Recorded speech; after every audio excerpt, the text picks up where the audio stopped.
Hey everyone, it's January 11th, and that means that if today's your birthday, you share it with serial killer George Joseph Smith, known for committing the Brides in the Bath murders between 1912 and 1914. And that is him right up there. Smith was born in England in 1872, the son of an insurance salesman. He was frequently in trouble as a child, being sent to reform school for theft at the age of 9. In 1896, he was sent to prison for a year for convincing a woman he was courting to steal from her boss. He used that money to open a bakery before returning to his thieving ways. First married in 1898, Smith entered a bigamous marriage the next year. He moved with his first wife to London, where she worked as a maid, stealing from her employers and giving the proceeds to her husband. She was caught and sent away for 12 months, and when she was released, she fingered her husband as being the mastermind behind the scheme. He was then sent to prison for 2 years in 1901. When he got out, his first wife had fled to Canada, so he went to his second wife, stole all the money from her bank account, and left. It is strongly suspected that he spent the next few years getting involved with women, taking their savings, and abandoning them. In short, he may have been the first fuckboy. In 1908, he entered another bigamous marriage with a widow, leaving her the next month after selling all her belongings and cleaning out her savings. That same month, he married yet another woman after she replied to an ad he placed for a housekeeper. He would often leave her for months at a time, but always returned with a large sum of money, presumably after stealing from yet another lonely woman.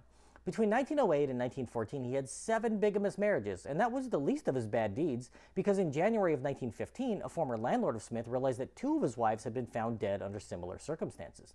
The landlord sent a newspaper clipping to police about the death of one of Smith's bigamous brides who had been found dead in a bathtub. It all started in 1912, when one of his wives, who'd been set up by her parents with a fund of £2,500, worth roughly £300,000 today, was found dead in their bathtub. Smith returned the bathtub to the retailer for a refund and inherited the money. The next year, another was found in a bathtub, with Smith claiming a hefty life insurance payout, and a year later, one more bride was found dead in a bathtub. And you guessed it, he had recently insured his last bride. An inspector took interest in these cases after receiving the note from the landlord in 1915 and enlisted a pathologist to opine that it would have been impossible for these women to have drowned on their own. The inspector had Smith's insurance agent issue a check and waited for Smith to appear to collect his settlement. When he arrived on February 1st, 1915, he was arrested and initially held for bigamy. After a few weeks, the bodies of his first 2 victims were exhumed and re-examined, and Smith was tried and found guilty of murder. English law didn't allow him to be tried for more than one murder at a time, so once he was found guilty and sentenced to hang, they didn't bother with additional trials.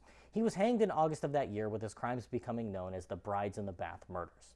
If this is your birthday, I hope you have a great day. Leave me a comment so I can wish you a happy birthday. If you know someone whose birthday it is today, send them this video so they can find out all about their birthday twin. And to George Joseph Smith, I say, happy birthday, you bastard.